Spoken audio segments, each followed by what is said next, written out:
Hello students, कैसे हैं आप सब। आज हम हमारे लेसन 4 एही ठैया झुलनी हेरानी हो रामा के प्रश्न उत्तर के बारे में पढ़ेंगे।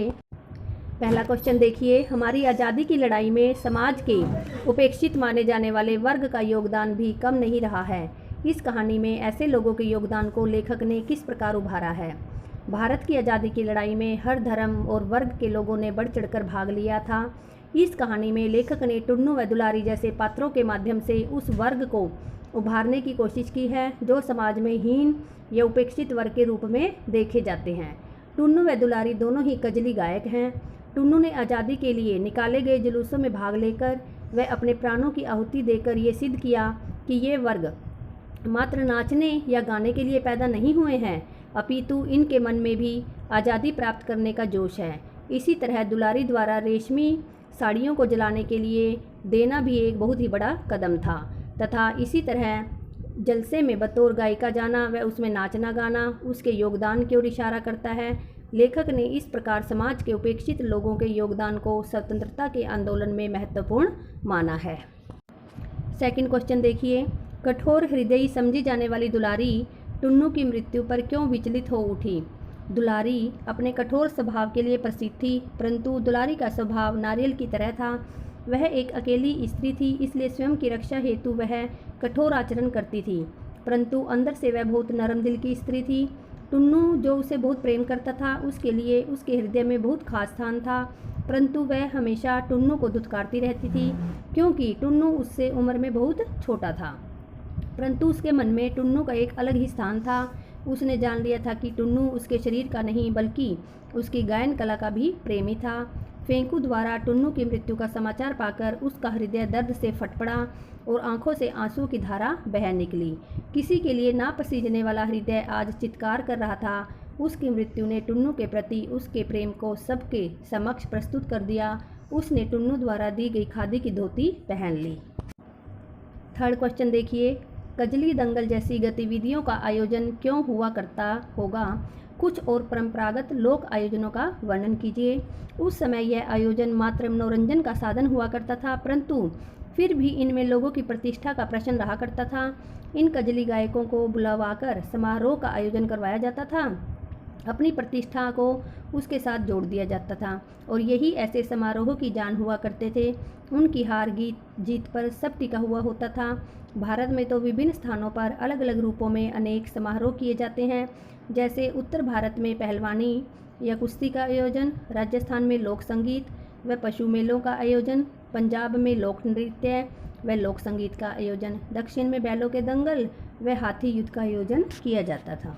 फोर्थ क्वेश्चन देखिए, दुलारी विशिष्ट कहे जाने वाले सामाजिक सांस्कृतिक दायरे से बाहर है, फिर भी अति विशिष्ट है। इस कथन को ध्यान में रखते हुए दुलारी की चारित्रिक विशेषताएं बताइए। दुलारी बेशक सामाजिक सांस्कृतिक के दायरे से बाहर है। समाज के प्रतिष्ठित लोगों द्वारा इन प्रतिभावान व्यक्तियों व इनकी कलाओं को उचित सम्मान नहीं दिया गया है, लेकिन अपने व्यक्तित्व से इन्होंने अपना एक अलग नाम प्राप्त किया है जो अति विशिष्ट है। दुलारी की यही विशिष्टता उसे सबसे अलग करती है। ये इस प्रकार है। प्रभावशाली गायिका। दुलारी एक प्रभावशाली गायिका है। उसकी आवाज़ में मधुरता व लय का सुंदर संयोजन है।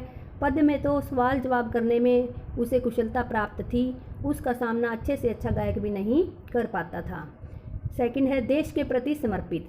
बेशक दुलारी प्रत्यक्ष रूप से स्वतंत्रता संग्राम में ना कूदी हो, पर वह अपने देश के प्रति समर्पित थी। उसके बिना हिचके फेंकू द्वारा दी रेशमी साड़ियों के बंडल को आंदोलनकारियों ने को जलाने हेतु उसने दे दिया। थर्ड पार्ट है, समर्पित प्रेमिका। दुलारी एक समर्पित प्रेमिका थी। वह टुन्नू से मन ही मन प्रेम करती थी, परंतु उसके जीते जी उसने अपने प्रेम को कभी व्यक्त नहीं किया। उसकी मृत्यु ने उसके हृदय में दबे प्रेम को आंसुओं के रूप में प्रवाहित कर दिया। निडर स्त्री। दुलारी एक निडर स्त्री थी। वह किसी से नहीं डरती थी। दुलारी का अपना कोई भी नहीं था, वह अकेली रहती थी, इसलिए अपनी रक्षा हेतु उसने स्वयं को निडर बनाया हुआ था। इसी निडरता से उसने फेंकू की दी हुई साड़ी जुलूस में फेंक दी थी। टुन्नू की मृत्यु के बाद उसने अंग्रेज विरोधी समारोह में भाग लिया और गायन पेश किया। स्वाभिमानी स्त्री। दुलारी एक स्वाभिमानी स्त्री थी। वह अपने सम्मान का समझौता करने के लिए बिल्कुल तैयार नहीं थी। उसने अकेले रहकर सम्मान से सर उठाकर जीना सीख लिया था। फेंकू की दी साड़ी भी उसके लिए उसने फेंक दी थी। 5th क्वेश्चन देखिए, दुलारी का टुन्नू से पहली बार परिचय कहाँ और किस रूप में हुआ? टुन्नू व दुलारी का परिचय भादों में तीज के अवसर पर खोजवा बाजार में हुआ था, जहाँ वह गाने के लिए बुलवाई गई थी। दुक्कड़ पर गाने वालियों में दुलारी का खासा नाम था। उसने पद्य में ही सवाल जवाब करने की महारत हासिल की थी। बड़े बड़े गायक उसके आगे पानी भरते नजर आते थे और यही कारण था कि कोई भी उसके सामने नहीं आता था।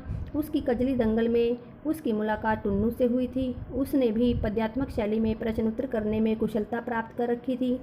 टुन्नू दुलारी की ओर हाथ उठाकर चुनौती के रूप में ललकार उठा। दुलारी मुस्कुराती हुई मुग्ध होकर सुनती रही। टुन्नू ने दुलारी को भी अपने आगे नतमस्तक कर दिया था। 6th क्वेश्चन देखिए, दुलारी का टुन्नू को यह कहना कहाँ तक उचित था? तय सरब उला बोल, जिंदगी में कब देख ले लौट। दुलारी से इस आक्षेप में आज के युवा वर्ग के लिए क्या संदेश छिपा है? उदाहरण सहित स्पष्ट कीजिए। दुलारी का टुन्नू को यह कहना उचित था, तय सरब उला बोल, जिंदगी में कब देखने लौट, क्योंकि टुन्नू अभी 16-17 वर्ष का था। उसके पिताजी गरीब पुरोहित थे जो बड़ी मुश्किल से गृहस्थी चला रहे थे।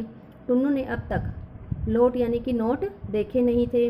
उसे पता नहीं कि कैसे कोड़ी कोड़ी जोड़कर लोग गृहस्थी चलाते हैं। यहाँ दुलारी ने उन लोगों पर आक्षेप किया है जो असल ज़िंदगी में कुछ करते नहीं, मात्र दूसरों की नकल पर ही आश्रित होते हैं।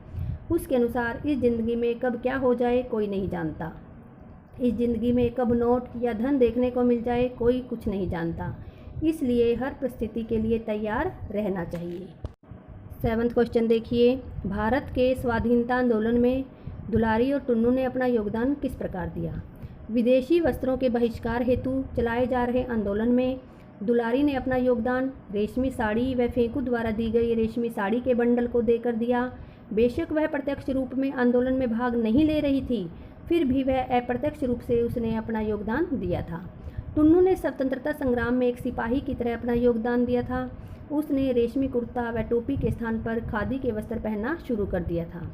अंग्रेज विरोधी आंदोलन में भी वह सक्रिय रूप से भाग लेने लग गया था और इसी सहभागिता के कारण उसे अपने प्राणों का बलिदान देना पड़ा। 8th क्वेश्चन देखिए, दुलारी और टुन्नू के प्रेम के पीछे उनका कलाकार मन और उनकी कला थी। यह प्रेम दुलारी को देश प्रेम तक कैसे पहुंचाता है? दुलारी और टुन्नू के हृदय में एक दूसरे के प्रति अगाध प्रेम था और ये प्रेम उनकी कला के माध्यम से ही उनके जीवन में आया था। दुलारी ने टुन्नू के प्रेम निवेदन को कभी स्वीकारा नहीं, परंतु वह मन ही मन उससे बहुत प्रेम करती थी। वह यह भली भांति जानती थी कि टुन्नू का प्रेम शारीरिक न होकर आत्मीय प्रेम था और टुन्नू की इसी भावना ने उसके मन में उसके प्रति श्रद्धा भावना भर दी थी। परंतु उसकी मृत्यु के समाचार ने उसके हृदय पर जो आघात किया वह उसके लिए असहनीय था।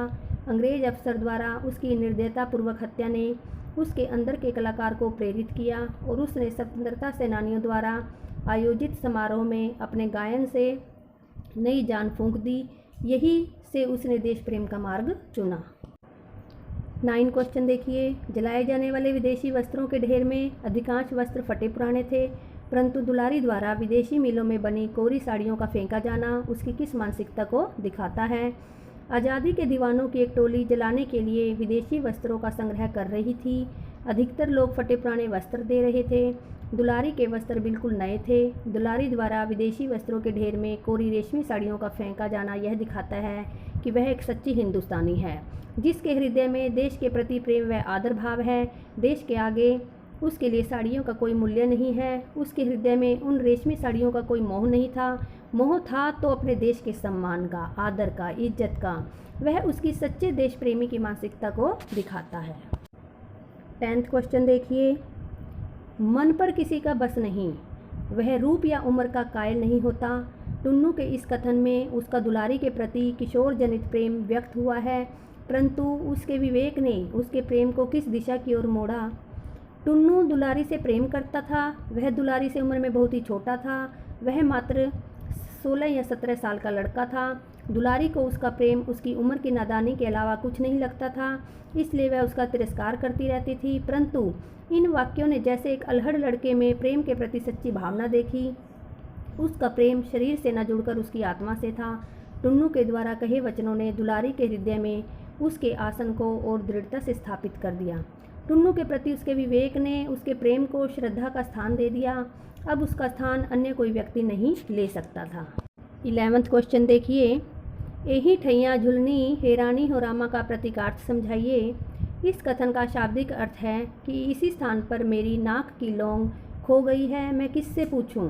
नाक में पहना जाने वाला लौंग सुहाग का प्रतीक होता है। दुलारी एक गोनहारिन है, उसने अपने मन रूपी नाक में टुन्नू के नाम का लौंग पहन लिया है।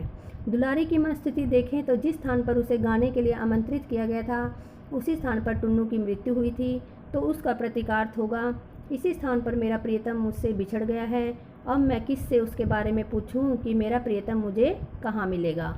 अर्थात अब उसका प्रियतम उससे बिछड़ गया है, उसे पाना अब उसके बस में नहीं है।